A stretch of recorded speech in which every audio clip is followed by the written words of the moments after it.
शहराची खबरबात या बातमीपत्राचे प्रायोजक आहेत Mac care super speciality hospital Ahmednagar.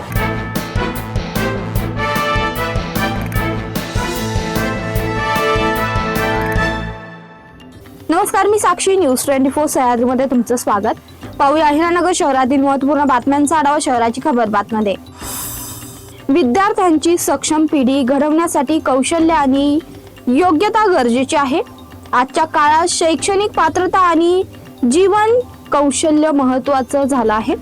मार्कांचं कौतुक होतं, मात्र विद्यार्थ्यांचा सर्वांगीण विकास होण्यासाठी प्रयत्न करणे गरजेचे आहे। पालकांनी मुलांची आवड आणि क्षमता याचा विचार केला पाहिजे। दुर्दैवाने तो आपल्याकडे केला जात नाही। पालकांनी या गोष्टीचं विश्लेषण करावं असं मत संजीवनी विद्यापीठाचे कुलगुरू डॉक्टर अजय कुमार ठाकूर यांनी व्यक्त केलं। स्वस्त दरात सोने देण्याचा आमिष दाखवून रायगड जिल्ह्यातील शिवसेना जिल्हा परिषद सदस्य अविनाश नलावडे यांच्यासह तिघांना 52,80,000 रुपयांना गंडा घालण्यात आला। अहिल्यानगर जिल्ह्यात घडलेल्या या घटनेत त्यांना बेदम मारहाण करून रोकड आणि दागिने लुटण्यात आलेत।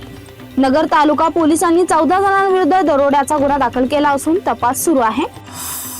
परिवहन मंत्री प्रताप सरनाईक यांच्या मार्गदर्शनाखाली मुख्य सुरक्षा दक्षता अधिकारी प्रियंका नारनवरे यांच्या आदेशानुसार सुरक्षा दक्षता समिती, आगार प्रशासन, सुरक्षा दक्षता अधिकारी आणि शहर वाहतूक शाखा यांच्या संयुक्तपणे बस स्थानक परिसरातील अवैध प्रवासी वाहतुकीवर कारवाई केली।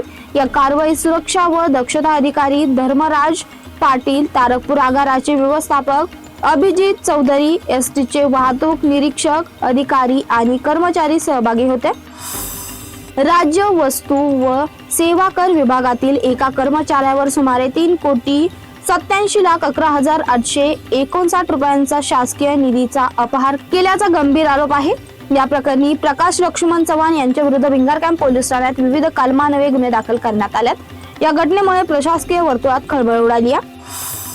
अहिल्यानगर शहरातील सैनिक लॉन ते जुने कलेक्टर कार्यालय मार्गावर धारदार तलवार घेऊन फिरत नागरिकांमध्ये दहशत निर्माण करणाऱ्या संतोष राजू गाडे याला कोतवाली पोलिसांनी तत्काळ कारवाई करून अटक केलाय। त्याच्या विरुद्ध शस्त्र अधिनियमांतर्गत गुन्हे दाखल करण्यात आलेत। शहराची खबरबातमध्ये इथेच थांबतोय। तुम्ही पाहता न्यूज 24 सह्याद्री।